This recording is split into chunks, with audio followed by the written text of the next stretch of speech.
press the bell icon on the YouTube app and never miss another update.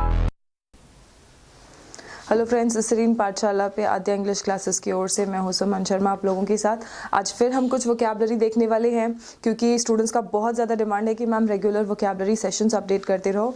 ठीक है, तो हम offline batch में तो जो 1.5 आवर्स का 1.5 घंटे का हम वोकैबलरी करेंगे वो अलग है, लेकिन क्योंकि ऑफलाइन बैचेस में आप लोग मेरे साथ में होते हो, ठीक है, तो मैं आप लोगों को थोड़ा सा ज़्यादा आपकी कैपेसिटी को स्ट्रेच कर सकती हूँ।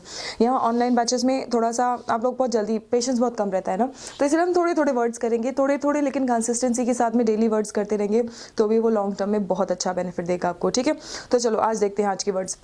और हमारा अप्रोच वही रहेगा जहाँ पे आपको मीनिंग मैं बताऊंगी और पार्ट ऑफ स्पीच को गेस करने की हम कोशिश करेंगे। ठीक है, क्योंकि इससे मैं चाहती हूँ कि आपका पार्ट ऑफ स्पीच डेवलप करने, आइडेंटिफाई करने की एबिलिटी डेवलप हो जाए। ठीक है, ओके। सो एलुसिडेट, एलुसिडेट का मतलब होता है व्याख्या देना, किसी चीज़ को एक्सप्लेन करना। ठीक है, अगर आपने डिस्क्रिप्टिव क्वेश्चंस लिखे होंगे तो कई बार वहाँ पे लिखा होता है describe the concept, elucidate that concept. तो एलुसिडेट का मतलब होता है उसको उसकी व्याख्या देना या उसको एक्सप्लेन करना, बिल्कुल क्लियरली, साफ साफ उसको अच्छे से डिटेल में उसके बारे में बताना, उसको हम कहते हैं एलुसिडेट। ठीक है, अब हीप, हीप का मतलब होता है ढेर। ठीक है, हीप का मतलब है ढेर, अ कलेक्शन, बहुत सारी कोई चीज़ अगर है तो हम उसको कहते हैं हीप। ठीक है, ओके। विजिलेंट, विजिलेंट का मतलब होता है सतर्क या केयरफुल, अलर्ट रहना, केयरफुल रहना। ठीक है, तो विजिलेंट का मतलब है केयरफुल या अलर्ट, या हिंदी में आप जो वर्ड लिख सकते हैं वो है सतर्क। अब विजिलेंट के साथ में मैं आपको 3 वर्ड्स और बताना चाहूँगी। ठीक है, विजिलेंट, ये विजिलेंट से रिलेटेड होगा। सो विजिलेंट का मतलब है, सॉरी नॉट मतलब, विजिलेंट के साथ में और एक वर्ड आपने ये बहुत ज़्यादा सुना होगा और आजकल तो बहुत ज़्यादा ये वर्ड चल रहा है न्यूज़ में। ठीक है, विजिलेंटी, इसको प्रोनाउंस करेंगे विजिलेंट, इसको प्रोनाउंस करेंगे विजिलेंटी। ठीक है, विजिलेंटी, ये चलो इसका मैं पार्ट ऑफ स्पीच आपको बता दे रही हूँ। ठीक है, केयरफुल मतलब हम किसी की क्वालिटी बता रहे हैं, क्वालिटी बताने वाला शब्द क्या होगा, क्वालिटी बताने वाला शब्द एडजेक्टिव होगा। विजिलेंटी, टी के बाद में ई लग गया, विजिलेंटी, और इस ये है एक नाउन। नाउन मतलब हम किसी न किसी पर्सन की बात कर रहे हैं सॉरी, पर्सन, ये वो पर्सन्स हैं जो कानून को अपने हाथ में ले लेते हैं और उनके पास लीगल अथॉरिटी नहीं होती है। ठीक है, जैसे आपने रिसेंटली सुना होगा काउ विजिलेंटीज, तो काउ प्रोटेक्शन ग्रुप्स जो है उनके पास लीगल अथॉरिटी नहीं है काउज को प्रोटेक्ट करने के लिए, लेकिन फिर भी गौ माता की रक्षा के लिए उन्होंने अगर देखो हर चीज़ का एक लिमिट होता है। ठीक है, if you exceed the limits, if you are taking law in your hand, आपने कानून को अपने हाथ में ले लिया और आप मारपीट कर रहे हो, दंगा फसाद कर रहे हो, तो आप विजिलेंटी वाले ग्रुप में आ जाओगे। ठीक है, तो मतलब जो पुलिस का काम है वो आप कर रहे हो बिना आपके पास वर्दी या अथॉरिटी हुए, तो आप हो गए विजिलेंटी। ठीक है, सो विजिलेंट मेरी क्वालिटी बताएगा, अगर मैं केयरफुल हूँ, सतर्क हूँ, तो मैं विजिलेंट हूँ। ठीक है, मेरे पास जॉब नहीं है, पुलिस की जॉब नहीं है, मेरे पास वो अथॉरिटी नहीं है, लेकिन फिर भी मैं पुलिस का काम कर रही हूँ, तो मैं हो गई विजिलेंटी। ठीक है, और एक वर्ड है विजिल, ये भी एक नाउन है लेकिन ये पर्सन नहीं है। आपको पता होगा नाउन हम लिखते हैं पर्सन के लिए, थिंग के लिए, प्लेस के लिए, या फिर कोई भी एब्स्ट्रैक्ट नाउन, किसी भी चीज़ का नाम बेसिकली हो तो हम उसको नाउन कहते हैं, इजंट इट।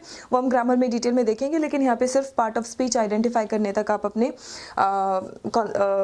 पर्सपेक्टिव को रखेंगे। ठीक है, सो विजिल, विजिल एक सिचुएशन का नाम है। ठीक है, और वो सिचुएशन कहाँ है, जहाँ पे आप जागते रहते हो। ठीक है, जैसे जगराता वगैरह होता है, जागरण होता है, पूरी रात हम जगते हैं, तो वो पूरी रात के जगने को हम कहते हैं विजिल, आप जागरण भी कह सकते हैं इसे। ठीक है, सो vigil is again a noun, it is name of an action that you do, name of an action that you do, जहाँ पे आप रात भर जाग रहे हो। ठीक है, okay, so that is called a vigil. इन तीनों का मतलब बहुत अलग अलग है एक दूसरे से, तो बिल्कुल ध्यान से इनको साथ में रिलेट करते हुए पढ़ेंगे, ठीक है। विजिलेंट का मतलब है सतर्क रहना, केयरफुल रहना, कॉशियस रहना। विजिलेंटी बिना लीगल अथॉरिटी के कोई कानून अपने हाथ में ले तो उस पर्सन को हम कहेंगे कि वो विजिलेंटी है। और विजिल जागरण, जहाँ पे आप लंबे समय किसी उद्देश्य के लिए लंबे समय तक अगर जाग रहे हो तो उस कंडीशन को, उस एक्शन को हम कहते हैं विजिल, ठीक है। I hope this much is clear. Okay, sorry. अब हमने अपने कॉपीज में स्पाइरल बाइंडिंग तो सुना है। स्पाइरल क्या है? Spiral is something like this, okay. अब इसका मतलब ये है कि कोई भी चीज़ अगर बहुत तेज़ी से बढ़ रही है, ओके, उसको हम कहते हैं spiral. To grow very rapidly, बहुत ही तेज़ी से अगर कोई चीज़ बढ़ रही है तो हम उसको कहेंगे स्पाइरल। बढ़ना मतलब क्या? इंक्रीज होना। अब इसका सिनोनिम अगर पूछेंगे तो इंक्रीज, ग्रो, ठीक है। लेकिन स्पाइरल, जब कोई भी चीज़ बहुत तेज़ी से बढ़ती है तो हम उसको कहते हैं spiral, okay, all right. And divulge का मतलब होता है खुलासा करना, रिवील, रिवील और खुलासा करना, ठीक है। चलो, इसका तो हमने देख लिया था क्योंकि इससे रिलेटेड हमें कुछ वर्ड्स देखने थे। अब बाकियों का पार्ट ऑफ स्पीच आप समझने की कोशिश करेंगे। यहाँ पे क्या आपने कोई एक्शन किया? Explain, yes you did some action, right, explain करना। सो ये क्या होगा? वर्ब होगा। अब इसके लिए और एक चीज़ मैं आपको बता दूं, अगर ATE एंडिंग वर्ड है, ATE एंडिंग वर्ड है, ये एक सफिक्स माना जाता है, वर्ब का सफिक्स। एक्सेप्शंस होते हैं, जैसे चॉकलेट, ठीक है, ये ATE एंडिंग है लेकिन ये वर्ब नहीं है, ये एक्शन नहीं बता रहे कि किसी चीज़ का नाम बता रहा है। जो स्वीट थिंग जो हम खाते हैं उसको चॉकलेट कहते हैं, right. So it is a noun, this goes in an exception. लेकिन most of the ATE ending words आपके वर्ब्स होंगे। देख लीजिए, कोऑपरेट, पार्टिसिपेट, वायलेट, एजिटेट, जितने भी आपके ATE एंडिंग वर्ड्स होते हैं वो वर्ब होते हैं, ठीक है। तो ये तो सफिक्स के बेसिस पे हमने आइडेंटिफाई किया। मान लो सफिक्स आपको नहीं पता है तो मीनिंग देखो क्या क्या है, इसका मीनिंग एक्सप्लेन करना क्लियरली, ठीक है। तो ये एक वर्ब है, ठीक है। नाउ हीप, हीप का देखो, ये चीज़ मुझे आपको बतानी पड़ेगी। हीप नाउन भी हो सकता है और वर्ब भी हो सकता है, ठीक है। There is a heap of rice, मतलब राइस का ढेर लगा हुआ है। And I heap a lot of praise on you, मतलब मैंने तारीफ़ों का, जो हम कहते हैं पुल लगा दिया, तो फिर वो पुल नहीं लगा दिया, तारीफ़ों की ढेर लगा दी, ठीक है। सो वहाँ पे वो वर्ब की तरह यूज़ हो रहा है। दोनों का मीनिंग बिल्कुल सेम है। इसके जस्ट पहले वाले वीडियो में हमने देखा था कि कुछ वर्ड्स जिनका पार्ट ऑफ स्पीच अलग अलग हो जाता है तो सेम वर्ड का मीनिंग भी बदल जाता है, ठीक है। लेकिन बहुत सारे ऐसे भी वर्ड है जिनका पार्ट ऑफ स्पीच बदलता है लेकिन मीनिंग नहीं बदलता है। ये उन्हीं वर्ड्स में से एक है, ओके। चलो, विजिलेंट तो हमने देख लिया है। स्पाइरल, ग्रो मतलब again showing some action, so this is a verb, okay.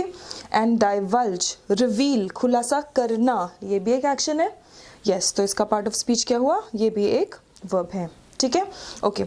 Now the exercise for you. आज हमने क्या किया है? आज हमने 5 वर्ड्स देखे हैं और इस वर्ड के साथ में हमने 2 और वर्ड्स देखे थे जो दिखते सेम हैं लेकिन उनका पार्ट ऑफ स्पीच भी बदल रहा था, मतलब भी बिल्कुल बदल रहा था। अब मैं आपको 5 सेंटेंसेस यहाँ पे लिखूंगी, आप इन्हीं वर्ड्स में से कौन सा वर्ड किस सेंटेंस में आएगा and according to the grammar of the sentence.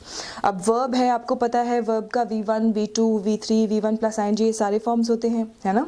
तो आप सेंटेंस के ग्रामर के हिसाब से इस वर्ब को उस सेंटेंस में सब्स्टिट्यूट करेंगे, ठीक है। मैं इंस्ट्रक्शन फिर से रिपीट कर दे रही हूँ। और खासकर बैंकिंग के स्टूडेंट्स, आपको क्या आता है? आपको डबल फिलर्स वाले क्वेश्चंस आते हैं, ठीक है। डबल फिलर्स वाले क्वेश्चंस तो आपको कॉन्टेक्स्ट भी देखना होता है। एंड SSC के स्टूडेंट्स के लिए क्लोजेट, जो आपके क्लोज टेस्ट आते हैं, तो वहाँ पे क्या होता है? आपको क्लोज टेस्ट्स में वर्ड भी सब्स्टिट्यूट करना होता है, कॉन्टेक्स्ट के हिसाब से मीनिंग भी देखना होता है and according to the proper grammar, ठीक है। तो उसका एक छोटा सा यहाँ पे प्रैक्टिस होगा। Let's see, I'll just write the sentences here.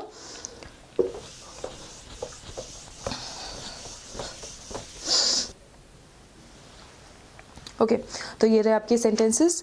आप सेंटेंसेस को इसी अभी वीडियो को पॉज करेंगे, सेंटेंसेस में देख लो कौन से वर्ड्स पुट होंगे। देखो हमारे पास वर्ड्स है एल्यूसिडेट, एक बार मीनिंग हम इसका फिर से रिकॉल कर लेते हैं। क्लियरली एक्सप्लेन करना, एल्यूसिडेट। स्पाइरल, बहुत ही तेज़ी से बढ़ना। विजिलेंट का मतलब है केयरफुल रहना, सतर्क रहना। विजिलेंटी वो लोग हैं जिनके पास कानूनी अथॉरिटी नहीं है लेकिन कानून को अपने हाथ में लेते हैं। विजिल का मतलब है जागरण। स्पाइरल का मतलब, अच्छा स्पाइरल सॉरी रिपीट हो गया है, ठीक है। हीप का मतलब है ढेर, एज अ नाउन ढेर, या अगर एज अ वर्ब आप उसको यूज़ कर रहे हैं तो ढेर लगाना, ठीक है। और डाइवल्ज का मतलब है रिवील करना। ओके चलो अब सेंटेंसेस आप एक बार देख लेंगे।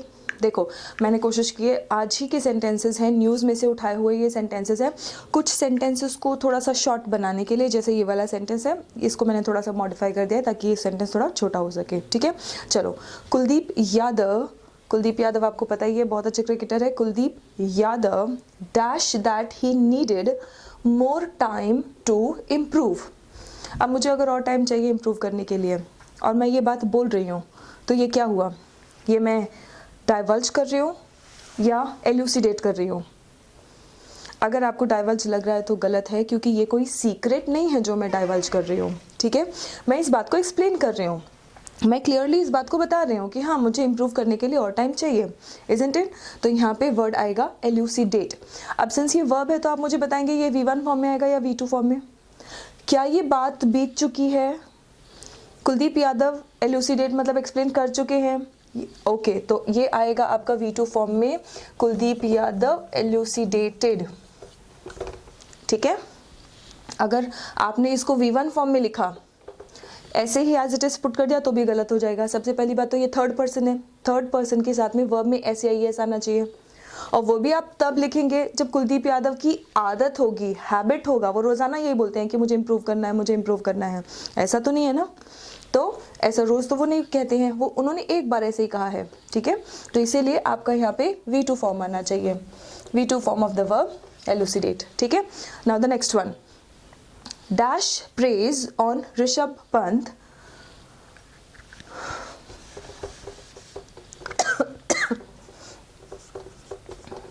dash praise on Rishabh Pant. Adam Gilchrist said he would happily pay to watch Pant play. अब एडम गिलक्रिस्ट ने कहा है कि वो खुशी खुशी पैसे देंगे, पे करेंगे। क्यों, किस चीज़ के लिए? ऋषभ पंत को खेलते हुए देखने के लिए। तो क्या उन्होंने उनकी तारीफ की है? ओके सो उन्होंने प्रेज किया है। सो हम यहाँ पे एक बहुत ही प्यारा सा कॉन्सेप्ट है, बहुत ही अच्छा सा कॉन्सेप्ट है, ठीक है। अगर ये कॉमा के बाद, यहाँ पे कॉमा के बाद कोई ऐसा नाउन आ रहा है जो इस एक्शन को कर रहा है, सो इस एक्शन को कर रहा है, ठीक है।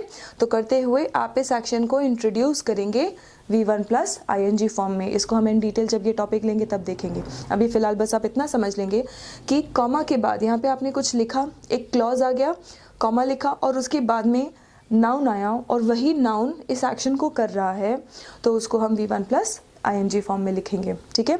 इसको पार्टिसिपल कहते हैं, present participle, but we not go too much in detail. हम इसको जब प्रेजेंट पार्टिसिपल से डील करेंगे तभी हम देख लेंगे, ठीक है। सो heaping praise on Rishabh Pant मतलब तारीफ़ों की ढेर लगाते हुए ऋषभ पंत पर एडम गिलक्रिस्ट ने कहा कि वो खुशी खुशी पे करेंगे उनको खेलते हुए देखने के लिए, ठीक है। चलो अगला वाला देखते हैं। UK वार्नड इट्स सिटीजन्स, उनके जो सिटीजन्स, ब्रिटिश जो सिटीजन्स हैं केरला में, उन सिटीजन्स को UK ने वार्न किया है। क्या वार्न किया? In Kerala to remain dash as, आपको पता ही होगा सबरीमल प्रोटेस्ट चल रहा है केरला में, तो प्रोटेस्ट्स आर डैश, तो रिमेन व्हाट, रिमेन प्रोटेस्ट हो रहा है, अगर कहीं प्रोटेस्ट हो रहा है, दंगा हो रहा है, तो आपको क्या कैसे रहना पड़ेगा? केयरफुल रहना पड़ेगा। तो केयरफुल के लिए आज ही हमने एक वर्ड देखा, वो क्या है? विजिलेंट। तो UK want its citizens in Kerala to remain vigilant. क्यों? एज प्रोटेस्ट्स आर डैश, तो प्रोटेस्ट्स क्या हो रहे हैं? एक्सप्लेन हो रहे हैं? नहीं। स्पाइरल, हाँ हो सकता है। केयरफुल, प्रोटेस्ट तो केयरफुल नहीं रह सकते हैं, राइट। तो इसमें से और कोई डाइवल्ज रिवील नहीं हो रहे हैं, प्रोटेस्ट्स हो रहे हैं और बहुत तेज़ी से बढ़ रहे हैं, तो आप इसके लिए वर्ड लिखेंगे स्पाइरल। अब ये बताइए इसमें क्या चेंज होगा? प्रोटेस्ट्स बहुत तेज़ी से बढ़ रहे हैं तो आर के बाद में V1 प्लस ING फॉर्म आता है, तो आपको लिखना है स्पाइरलिंग, ठीक है। Okay, Congress did not dash the details about the meeting. Okay, तो अब कांग्रेस ने कोई मीटिंग की, उसको अगर मीटिंग में क्या बातें की उसको नहीं बताना है तो वो क्या करेगा, डाइवल्ज नहीं करेगा, रिवील नहीं करेगा। सो कांग्रेस डिड नॉट, अब यहाँ पे बताओ डाइवल्ज आएगा, V1 फॉर्म आएगा या V2 फॉर्म लगाएंगे। इसके जस्ट पहले वाले वीडियो में हमने देखा है कि डू डज डिड आपके सेंटेंस में आ गया तो मेन वर्ब का फॉर्म V1 ही होगा, ठीक है, मेन वर्ब का फॉर्म V1 ही होगा। So Congress did not divulge the details about the meeting, ठीक है। सो आज का सेशन हम यहीं पे ख़त्म करते हैं। सॉरी, कल थोड़ी सी तबीयत ख़राब होने की वजह से मुझे शाम को 5 बजे आप लोगों के साथ में लाइव आना था, वो थोड़ा सा मुश्किल हो गया। आज क्लासेस का शेड्यूल थोड़ा सा बिजी है, अगर हो पाया तो हम आज लाइव आ जाएंगे, नहीं तो फिर कल हम देख लेंगे, ठीक है। जैसे ही मैं आपको अपडेट डाल दूंगी फेसबुक पे तो आपको पता चल जाएगा कि फेसबुक पे कुछ PDF के क्वेश्चंस आ गए हैं, आप उसको सॉल्व कर देना और उसी के साथ साथ मैं टाइम भी मेंशन कर दूंगी कब मैं लाइव आऊँगी, ठीक है। हम लाइव आके उसको डिस्कस कर लेंगे। चलो, थैंक यू स्टूडेंट्स।